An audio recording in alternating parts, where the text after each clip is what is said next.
LGBTQA+.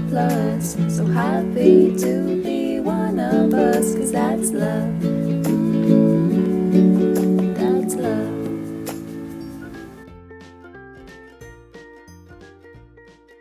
Hi Salmon Arm, it's me, Freida Whales. I'm here to read you a story for Pride, so I hope you're ready.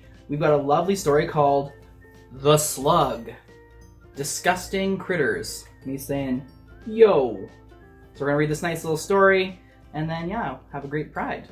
Ladies and gentlemen and everyone in between, let me introduce The Slug. Hello.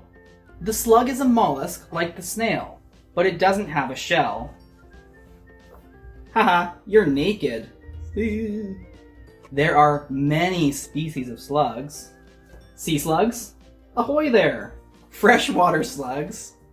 Rub-a-dub-dub, one slug in a tub. And land slugs. Abandoned ship! Land slugs are the ones that we'll talk about in this book. So we're just learning about those land slugs. The slug has two pairs of tentacles on its head. The upper ones are eyes, and the lower ones are for smelling and tasting. So we've got his upper ones up here, and his little lower ones down there for tasting. And he says, I see you, you're a kid, and you smell like broccoli. I don't know if slugs even like broccoli. Its tentacles are retractable, which means that the slug can pull them inside when it senses danger. Blink. So they're all inside. It's not easy if you wear glasses. They just keep falling off every time his eyes go inside. The slug breathes through a hole in the side of its body. So it doesn't have a mouth that it breathes out of, it breathes out the side. So if he chewed gum, he'd blow bubbles out the side. Everyone's impressed when I do that. Is that how you think he would chew his bubble gum? That's kind of weird. The slug moves by controlling the muscle on its belly. Its belly is called a foot. So he's wearing a big sock. And the slug says, how do you like my new dress? I think I have a dress like that, actually. If I don't, I should. Big sock dress, that'd be fun. The slug's whole body is covered in mucus. A thick, slimy liquid, kind of like snot. Ooh. It has to stay in humid areas, such as under stones or flower pots, so it doesn't dry out.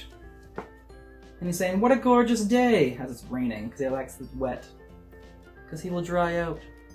The mucus is a very important part because it helps the slug move by creating a slick surface. Ew.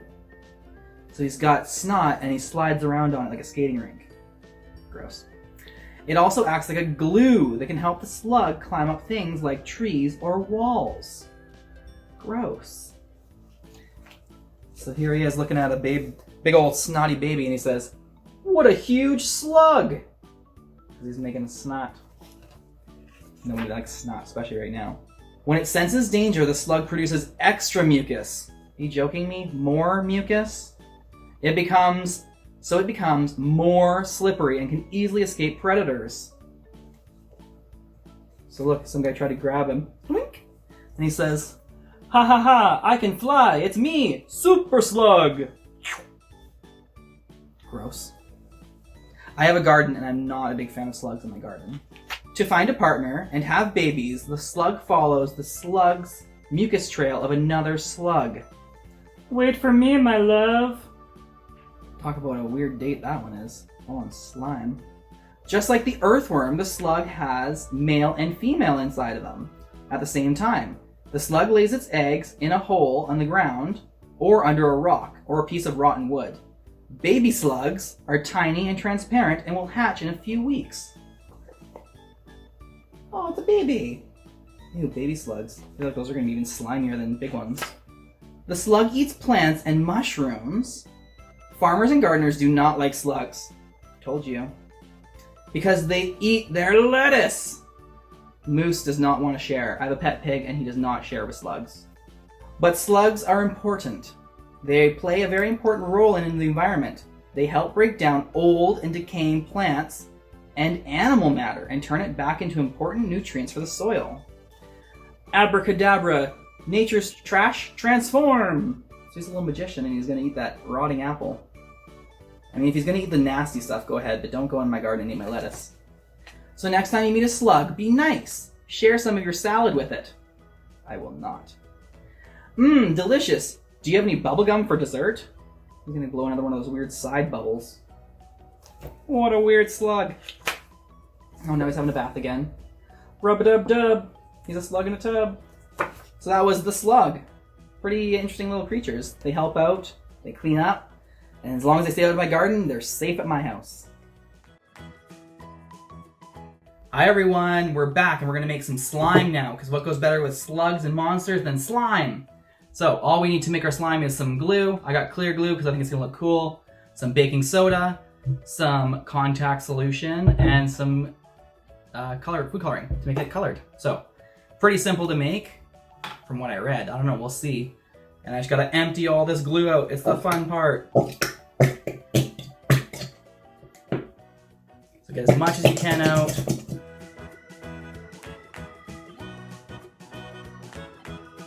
And then next we gotta put a little bit of baking soda in. So I'm gonna use my measuring spoon here. It's just 1 teaspoon of baking soda. Boop. And then I wanna put some food coloring in so it makes it nice and green. Ooh, Be careful with food coloring though, it makes a mess. And then I'm gonna mix it all up. Ooh, this is gonna be a cool color.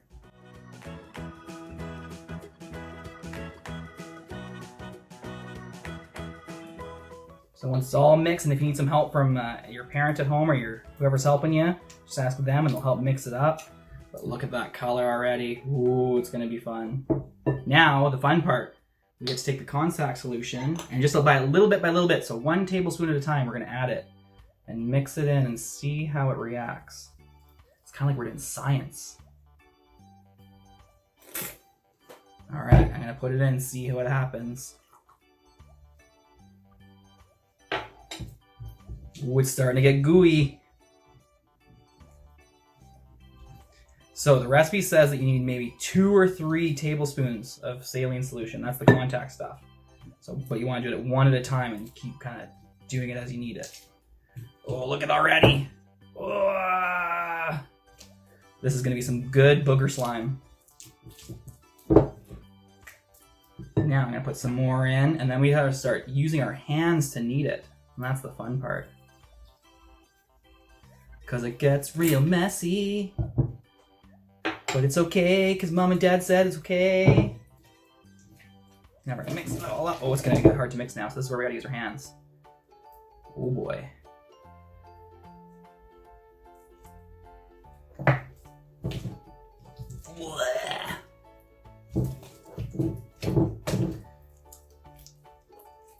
Now it says kneading it, and that means mixing it with our hands. We're going to mush it together. And now we've got green booger slime. So if you want to make it more sticky, you don't put as much solution in, the contact solution. If you want it less sticky, so it's more like silly putty, then you put a little more in. But I like it super messy and gooey. And you can make any color you want. If you want to add some biodegradable glitter in, that's okay too. But yeah, have fun with it. You can make 2 different colors and mix them together. Ooh, so much fun. Let's see how stretchy I can make it. And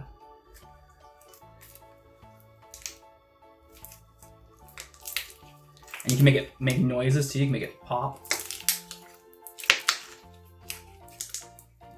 But look how stretchy that is. Isn't that fun? And then you can store this in a bag if you keep your hands clean, and then you can keep them in a bag, and I think it lasts for a little while. I don't know how long, but throw it out when it's ready to throw out, and you can make a new batch. It's so much fun making it. All right, guys, thanks for stopping by for the craft. Enjoy the next story.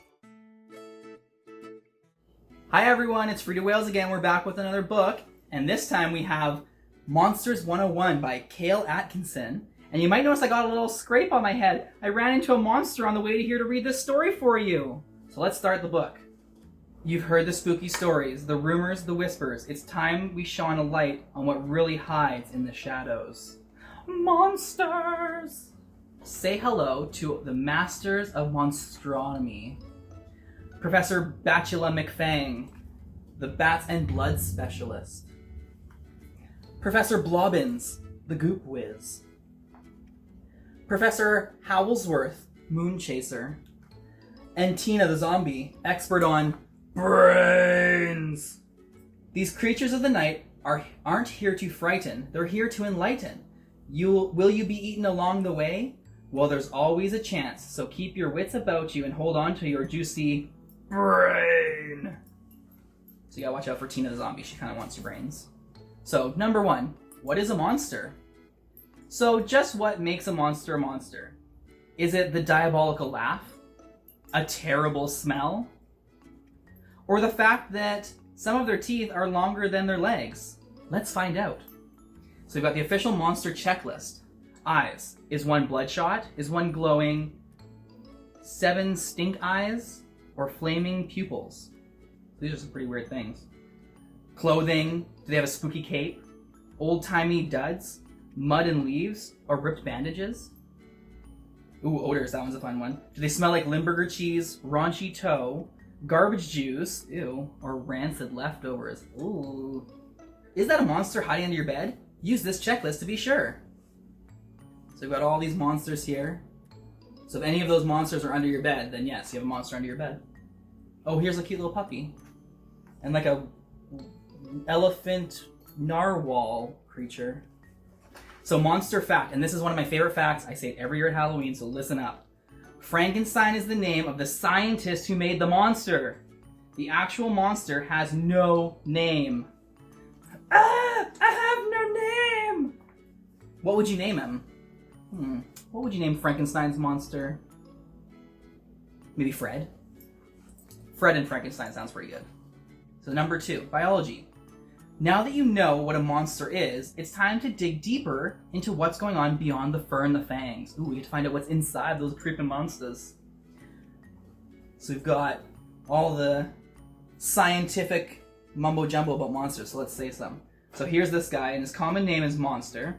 Scientific name is Superscarius. He's from the family Toothica Sharpida. Territory, lives in closets, crypts, dungeons, and under beds. Communication, he grunts, howls, murmurs, and sneezes. Ew, not good with all this nasty virus going around. Don't sneeze. Defense, he uses his teeth, claws, and slime. Name for the young are Furbs. Cute. Lifespan, forever, plus 4 or 5 years. And behavior, friendly, unless cranky. Hey, same with me. Unlike humans, monsters aren't limited to one brain, heart, and stomach.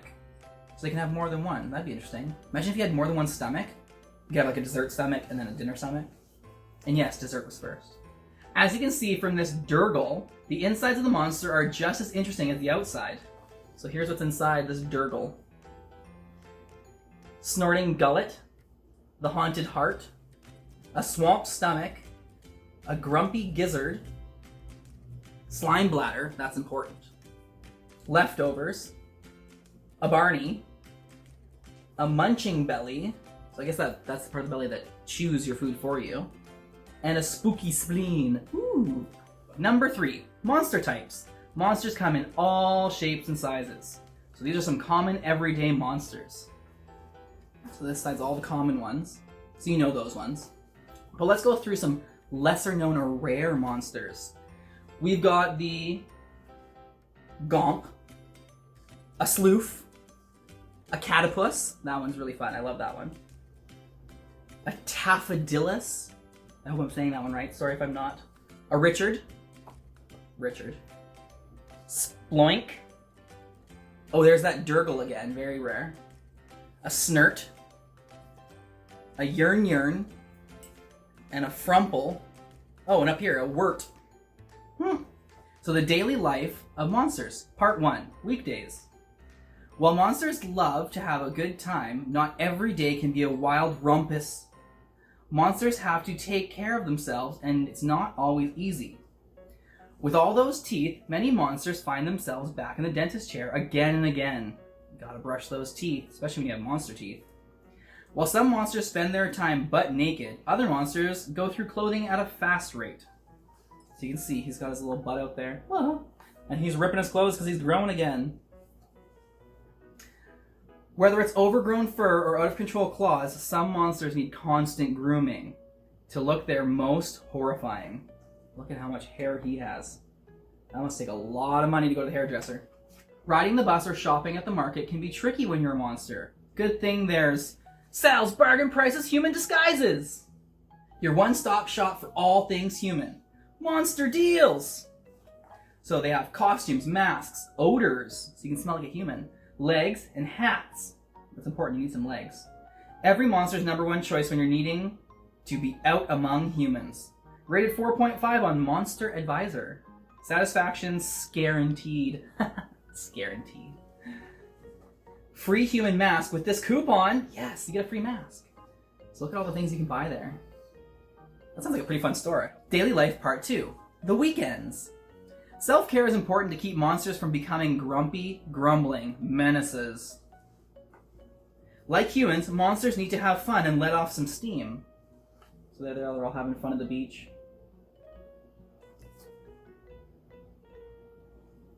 There's one. That one's my favorite, the mummy down in the little unicorn floaty. Favorite monster activities include competitive game nights. Who doesn't love a good board game? Arm wrestling. Scare-offs. That looks fun. Stand-up comedy. What's the deal with humans? Cooking. That'd be so handy if you had all those arms for cooking. Oh, and karaoke. I love doing karaoke.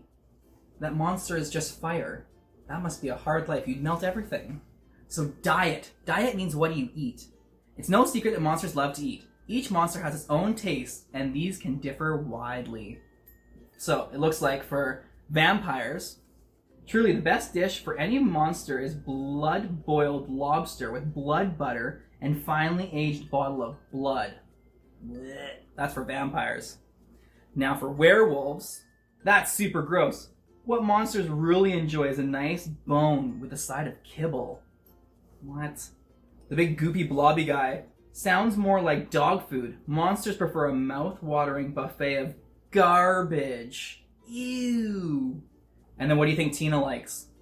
Brains, brains, brains!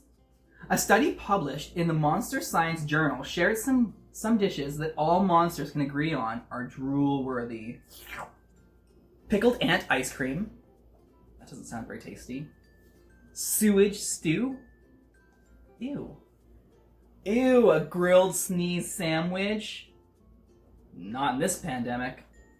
Spicy, dirty laundry sandwich with extra dog fur. Alright, that one kind of sounds good. Clam pudding with fish heads. We're getting on the right track now. I could go for some fish. BLT. I love a BLT. This one's bugs, lizards, and toenails on a sesame seed bun. How fun is that? Superb, says the vampire. The zombie's just eating a brain with bun. Habitats and homes. Monsters love having somewhere to put up their feet or tentacles after a long day of monstering around. Let's ring the doorbell at Tina's Digs, a cozy yet tastefully decorated grave. Remember, Tina's a zombie, so she's the expert on brains. So we've got all the things in her house. Common items found in a zombie's home.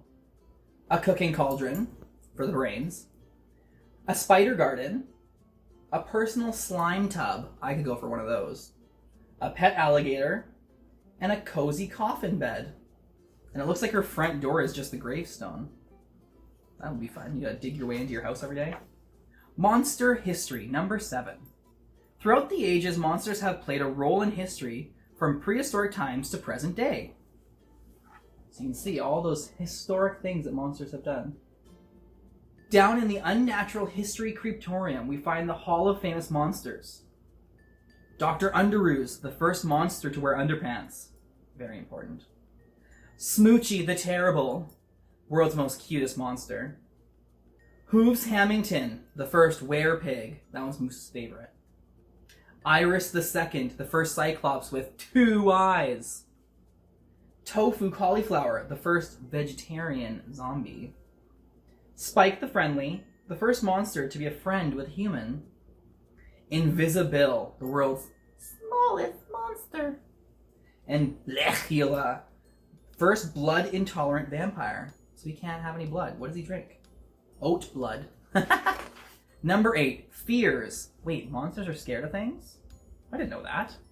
It's hard to imagine a monster having anything to be scared of, but monsters can have all types of fears. Don't even get me started on garlic. Mummies are terrified of playful puppies. Sea monsters have a phobia of sand and getting between their toes. Gromps have a deep fear of beards.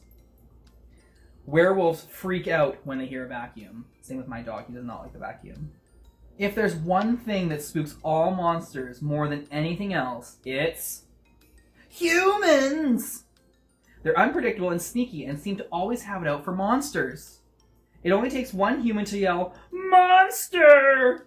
And before you can say Dracula's underpants, they're a full-blown freak out.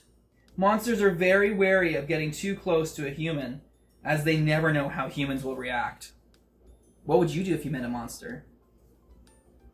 I guess it would depend on which monster I met. If it was a slimy one, I'd probably want a little goop of slime. Monster-human interactions, number 9. It's not uncommon to find out you're roommates with a ghost, goblin, or a gremlin, down in the basement or stuffed in your closet. It's a basic fact that 1 in every 3 homes has a monster hiding under a bed. What are they doing under there? Take a look for yourselves. So here's a sneak peek of what actually goes on under your bed. If you're the 1 in 3 that have a monster there. I wonder if I'm one of the 3. Am I going to be eaten? While monsters may send a chill down your spine, the truth is, most of them are completely harmless. In fact, many monsters are working hard to change humans' negative views on them. We have feelings too. These arms are for hugging. I'm nice if you get to know me. I don't bite. Talk, don't torch. I'd rather eat hummus than humans. I do love hummus. Like anyone though, monsters can have an off day or be in a bad mood.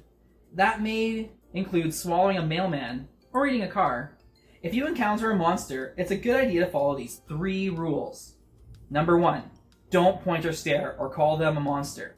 That's rude. Don't try petting them. Humans are always trying to pet everything. It's true. When I walk my pig, everyone wants to pet him. Be cool. Don't panic. Monsters can smell fear, and it smells really, really bad. Ew. Keeping those things in mind, it should be easy to become BFFs with any monster you meet. Number 10, your diploma. You've made it to the end without losing any brains or body parts. You've earned the right to be an honorary monster scientist. Next time you hear a bump in the night, think back to all you've learned and remember it's probably more scared of you than you are of it. And the only thing left to do now is howl in celebration! And you got your diploma, your monster diploma. Well, that's so good. I learned so much about monsters. Oh, and look at the last page. You got a little monster party. That was so good. So if you want to check out Kale Atkinson, you can find him on social media anywhere. I think it's 2D Kale on Instagram. But he's got a couple other books, and they're awesome. He's got lots of fun books. So thanks so much, Salmon Arm, and hope you have a great Pride. And hope you have a whale of a time. Ooh.